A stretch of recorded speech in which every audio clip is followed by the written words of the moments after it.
Olá, meus amores, tudo bem com vocês? Aqui é a professora Fernanda e nós vamos iniciar agora a nossa apostila 2, tá bom? Referente ao segundo bimestre. Alunos, na unidade 1, na página 3, nós iremos trabalhar o poema Imagem. Gente, amo de paixão poesia. Ainda mais esse gênero textual tão legal que é o poema Imagem. Eu espero conseguir transmitir para vocês meu amor pela literatura, tá? Vamos lá, vamos ler o poema do Mário Quintana, que é um grande poeta brasileiro, né? Nosso queridíssimo Mário Quintana, e depois vamos responder, tá bom? O poema, gente, se chama O Tempo. E aí nós temos aí um relógio se fragmentando, dando a ideia de que o tempo é passageiro, o tempo passa, né? Ou seja, o tempo escorre das nossas mãos, né? Essa é uma metáfora muito usada para o tempo. O tempo é água que escorre pelas mãos. A vida é o dever que nós trouxemos para fazer em casa. Quando se vê, já são 6 horas. Quando se vê, já é sexta-feira. Quando se vê, já é Natal. Quando se vê, já terminou o ano. Quando se vê, perdemos o amor da nossa vida. Quando se vê, passaram 50 anos. Agora é tarde demais para ser reprovado. Se me fosse dado um dia, outra oportunidade, eu nem olhava o relógio. Seguiria sempre em frente e iria jogando pelo caminho a casca dourada e inútil das horas. Seguraria o amor que está à minha frente e diria que eu o amo. E tem mais: não deixe de fazer algo de que gosta devido à falta de tempo. Não deixe de ter pessoas a seu lado por puro medo de ser feliz. A única falta que terá será a desse tempo, que infelizmente nunca mais voltará. Mário Quintana. Um poema muito lindo para a gente refletir, né? Para nós pensarmos um pouquinho sobre o significado da nossa vida, né? Num momento tão difícil que a gente está vivendo, que é essa pandemia, que nós já estamos há um ano afastados da escola, né? Pela segurança de todos, mas assim, não significa que a gente não sinta falta, que a gente não sente saudade de estar com os nossos colegas de trabalho, com os nossos alunos, vocês de estarem, né, dividindo experiências, de estarem compartilhando com a gente, né? Então, é o tempo, né? É o tempo que nós estamos vivendo agora. O tempo é esse, a gente não pode fazer nada, certo? A não ser se cuidar, né? Qual é o tema do poema? Muito fácil, né? O que o eu lírico, gente, o eu lírico, deixa eu explicar essa informação que é muito importante. Quando a gente está falando de poema, né? O Fernando Pessoa tem um poema que eu amo, que ele fala assim: o poeta é um fingidor, finge tão completamente que finge ser dor a dor que devera sente, certo? O que o Fernando Pessoa estava querendo dizer pra gente e o que eu quero dizer para vocês? Quando você escreve um texto, quando um poeta escreve um poema, não é ele não tá falando dele, ele cria um personagem, um simulacro, que a gente chama em língua portuguesa. Tem que decorar esse nome? Não. Eu só quero que vocês entendam que, assim, é o eu lírico que tá ali e não o poeta. Então, a gente não pode escrever assim, o que o poeta faria? Não, o que o eu lírico. Vocês vão ver muito esse termo e vocês têm que responder com esse termo. O eu lírico faria isso e não o poeta, tá? Porque agora vocês já estão no 7º ano, vocês já estão um pouquinho, né, mais maduros, mais experientes. Então, agora, lá no 5º, 6º ano, a gente falava um poeta. Agora não, agora a gente já tá, né, crescendo, amadurecendo. Então, é o eu lírico. O que o eu lírico faria se ainda houvesse uma oportunidade? Volta lá no texto e responde: o eu lírico faria isso, tá? Quais são os conselhos dados pelo eu lírico ao seu interlocutor? O eu lírico, ele tá lá, né? Quem criou o poema. E o interlocutor é quem vai ler. Quais são os conselhos que ele dá pra gente, nós interlocutores, né? O eu lírico desse poema. Então, aqui vocês vão escrever, tá bom? Vamos tentar usar a palavrinha eu lírico. De acordo com a leitura do poema, Em qual fase da vida, na infância, na adulta ou na velhice, o eu lírico se encontra? O que vocês acham? Pensa bem, gente, tá fácil essa, né? Vamos ler uma curiosidade sobre o Mário Quintana. O Mário Quintana é um dos mais queridos e populares escritores da literatura brasileira. Poeta dos versos simples, mestre das singelezas, né? Ele gostava de escrever assim, de um jeito que gostoso, que a gente pode ler sem precisar ter muita erudição. Quintana foi também jornalista e tradutor. Passados mais de 20 anos da sua morte, continua presente no imaginário coletivo, dividindo o posto, né? Ele é um desses populares da internet, junto com a Clarice Lispector e com o Caio Fernando de Abreu, que também é um escritor contemporâneo muito bom. Dos autores brasileiros mais citados, esses três são os mais citados e parafraseados na internet, sobretudo nas redes sociais. A obra literária do Mário Quintana é composta por mais de 50 livros. O primeiro foi publicado quando o escritor tinha 34 anos, A Rua dos Cataventos, um de seus títulos mais conhecidos. O último livro, que foi O Velório Sem Defunto. Olha, nossa, parece muito interessante esse livro, né, gente? O Velório Sem Defunto. Foi publicado quando o poeta já estava na velhice, com 84 anos, lá em 1990, tá bom? Bom, vamos agora ao momento do texto. O que é um poema-imagem? A gente é muito simples, tá? Um poema-imagem é um poema formando uma imagem. Olha esse daí que legal. Que imagem que é essa, gente? É uma ampulheta, tá? Que é um instrumento de medida anterior ao relógio. Essa ampulheta, ela é um poema que a gente vai ter que entortar um pouquinho assim para ler, né? Mas vamos lá. Ó, o nosso relógio do tempo, quando bateu meia-noite, parou de apressar nossas vidas, no tempo ainda era dia. Tem uma ordem para ler, né? O nosso relógio do tempo parou de apressar nossas vidas e quando bateu meia-noite, no tempo ainda era dia. Se você ler dos dois jeitos, ele tem um sentido, isso que é o mais legal, né? Ele faz um sentido pra gente, tá? Então, esse é um típico poema-imagem, que é o gênero que a gente está trabalhando nessa unidade. Organize o texto estruturando-o no formato de um poema comum, tá? Então, aqui, o que ele quer que você faça? Ele quer que você organize esse texto em versos, tá bom? Olha, gente, no meu modo de entender, eu, Fernanda, a minha leitura, eu coloquei assim, ó, o nosso relógio do tempo. Então, eu comecei lá com a primeira. Aí, deixa eu voltar para vocês, ó, o nosso relógio do tempo. Aí, eu fiz a segunda leitura que eu li, que eu achei mais legal. Parou de apressar nossas vidas. Então, primeiro verso, o nosso relógio do tempo. Segundo verso, parou de apressar nossas vidas. E quando bateu meia-noite, é o terceiro verso. No tempo ainda era dia, tá? Eu pus essa ordem, pessoal. Achei bem legal, porque eu achei que os versos ficaram mais bem colocados, tá bom? De acordo com o poema, o que ocorreu com o relógio do tempo? Volta lá, ó.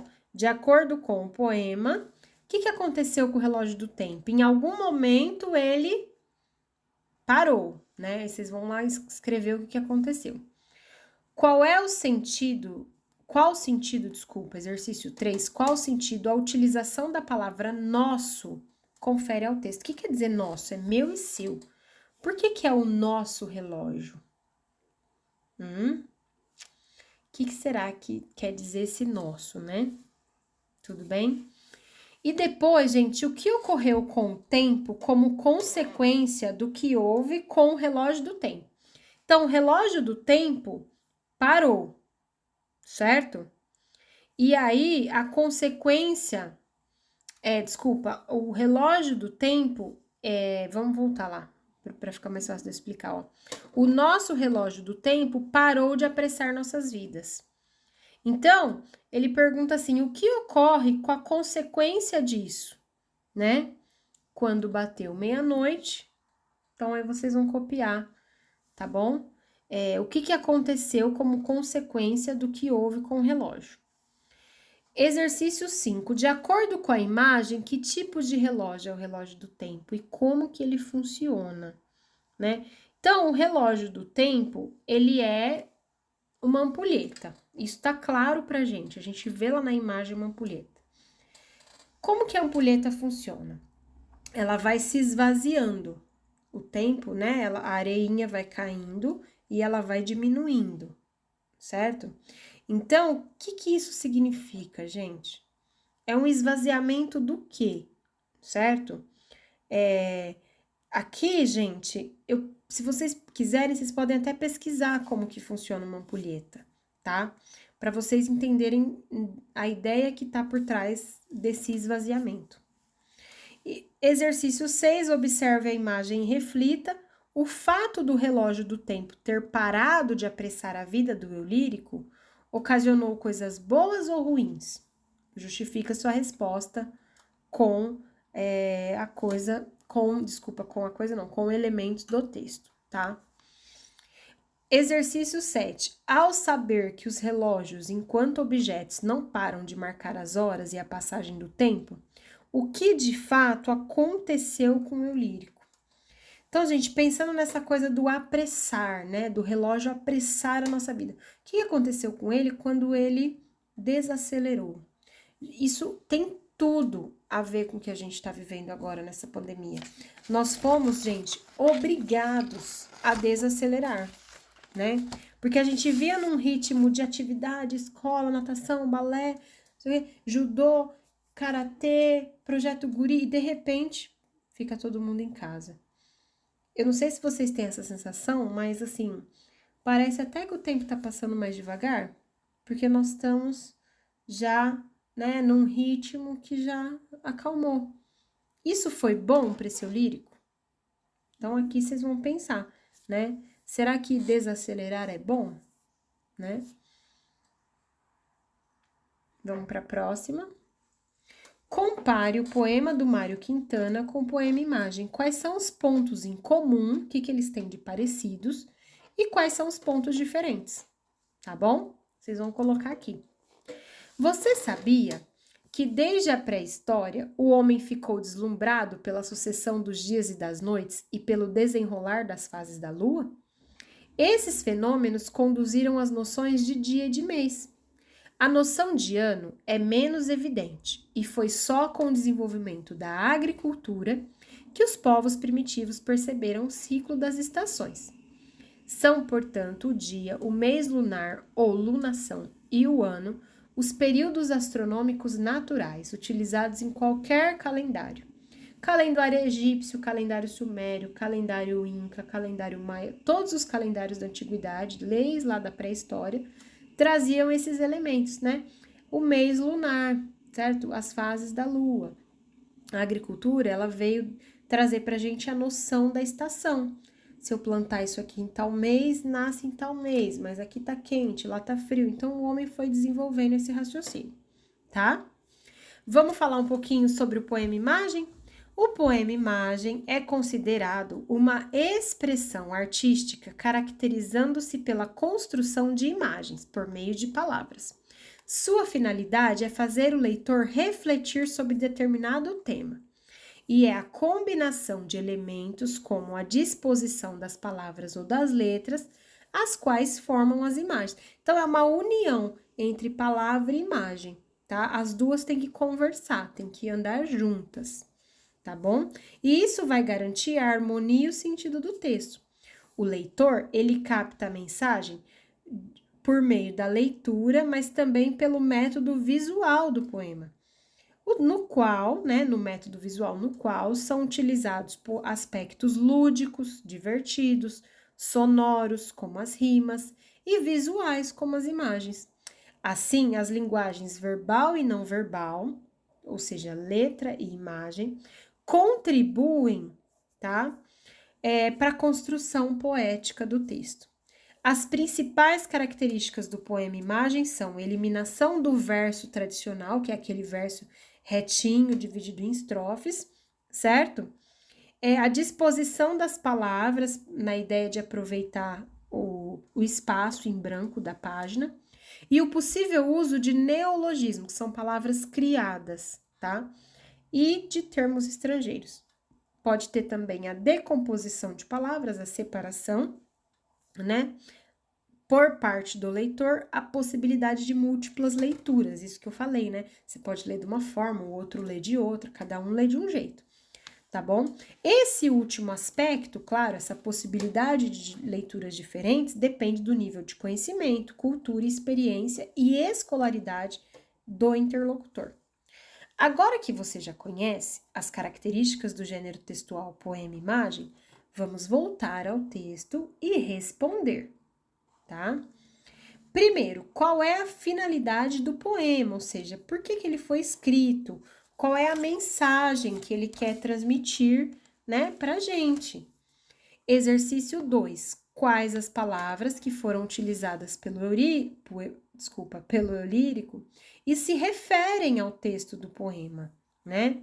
Então, quais são as palavras que estão relacionadas ao tema do poema? É isso que ele quer saber. 3. Qual é a relação dessas palavras e a imagem que elas formam no poema? Exercício 4. Reflita. É possível dizer que há um sentido harmônico, ou seja, equilibrado entre linguagem verbal e não verbal? Por quê? Exercício 5. Além do visual, qual é o outro aspecto que foi utilizado no poema, né? Aqui, gente, tem que pensar assim, ele fez uma escolha de palavras, o léxico, né, o vocabulário que ele usa, tem uma questão também das rimas, o sonoro, né? Então, vocês vão pensar em tudo isso. E no exercício 6, das características que seguem, assinale quais delas que estão presentes no poema.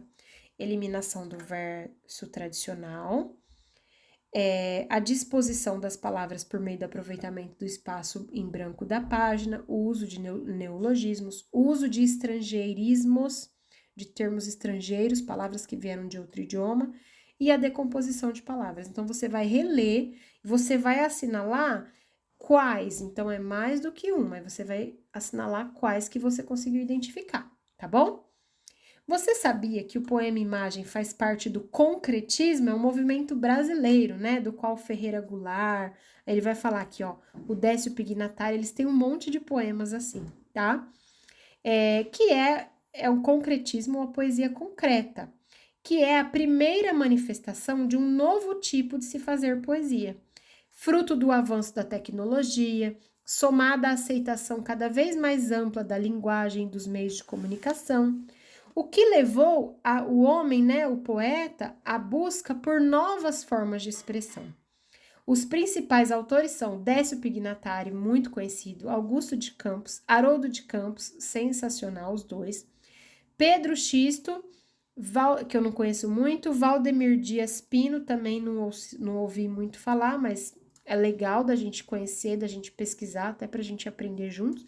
E o Ferreira Goulart, que é famosíssimo. Ferreira Goulart, Décio Pignatari, Augusto e Haroldo de Campos, ó, muito, muito legal os poemas dele.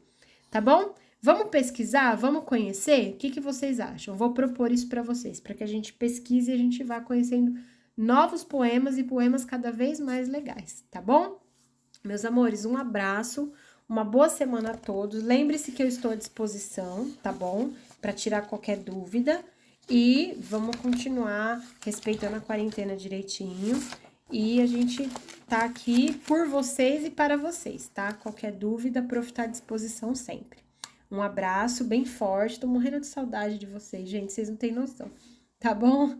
Até a próxima semana, beijinhos.